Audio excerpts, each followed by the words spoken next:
One name gone cold,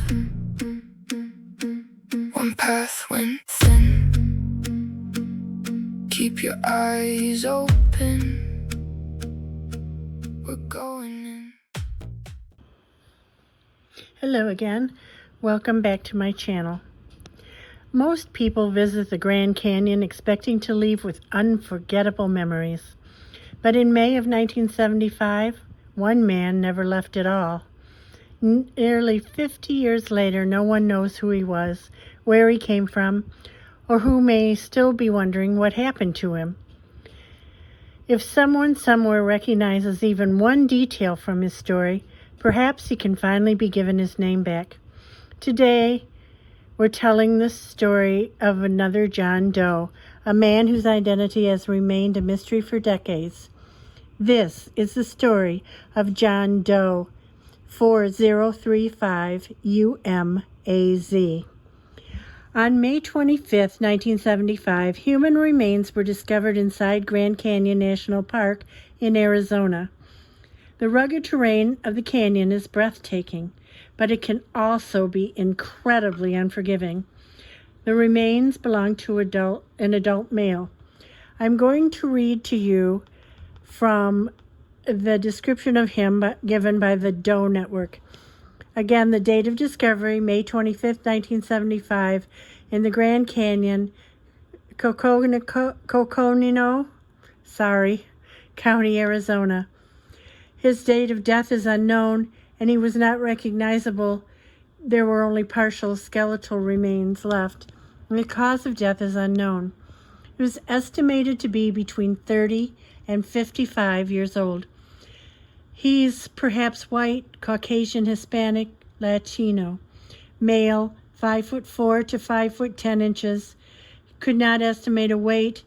Hair and eye color are unknown. This individual was described by an anthropologist who examined the skull in 1975 as having a hawk-like nose. Subsequent studies at UNT state that the decedent had above-average muscular development at some point in life, a round cranium, and long nose with a bump. Here's some identifiers. Dentals, badly abscessed teeth, and the first premolar in the lower right quadrant had a filling, and the first molar in the upper right quadrant had two small fillings. Unknown fingerprints, unknown DNA. He was wearing a sweatshirt, brown slacks with a 38 to 40-inch waist and a 30-inch inseam. Coratron fabric.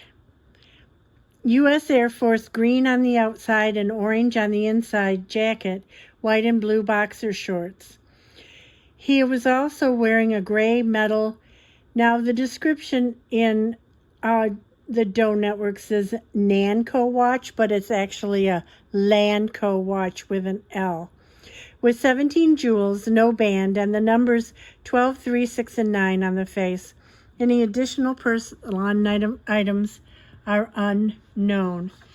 Now I can give you some contact information. It will be, as always, in the description box below this video. Unfortunately, investigators were never able to determine exactly how long he'd been there before he was found. Time and the harsh desert environment had erased many of the answers investigators desperately needed. No identification, no missing persons report that matched, no family waiting at the scene, only questions. Although investigators gathered everything they could, very little information has ever been released publicly. What is known is that he was believed to be an adult male whose remains were found within the boundaries of Grand Canyon National Park. The circumstances surrounding his death have never been fully explained in publicly available records. Did he become lost while hiking? Did he suffer a medical emergency? Was he traveling alone? Or is there another part of the story that's still missing? Those are questions that have remained unanswered for more than half a century. Sometimes the smallest detail, a piece of clothing, a personal item, or even remembering someone talking about a trip they never returned from, can solve a mystery that has lasted generations.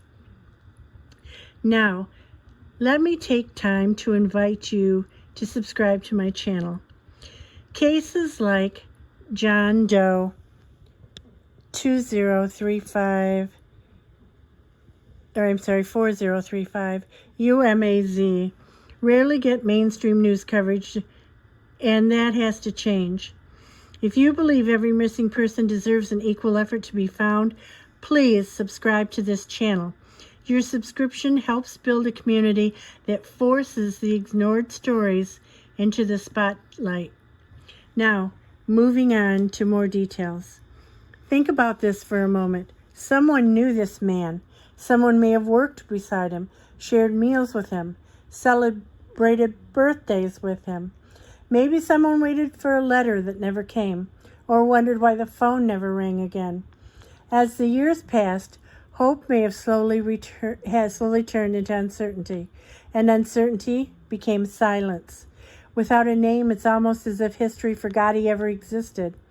But every unidentified person mattered to someone, and every one of them deserves to be remembered. Cases like this remind us why identifying the unnamed is so important. Advances in forensic genealogy and DNA technology have solved hundreds of cases once thought impossible. Every year, people who spent decades listed only as John Doe or Jane Doe finally receive their names. Their families finally receive answers. Could that happen here? Absolutely. All it takes is the right lead reaching the right investigator. That's why sharing these stories matter, because you never know who might recognize one forgotten detail. John Doe 4035 UMAZ has waited more than 50 years to be identified. He deserves more than a case number. He deserves his name.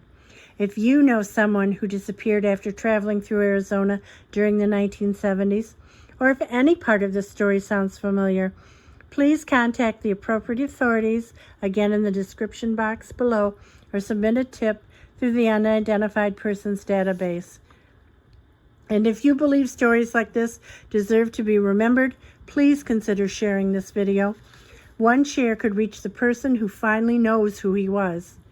Until next time, this is Voices Left Behind, where every missing person and every unidentified soul has a story worth telling and a name worth remembering.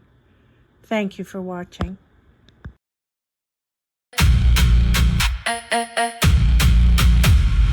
If you know a thing, say it now. One small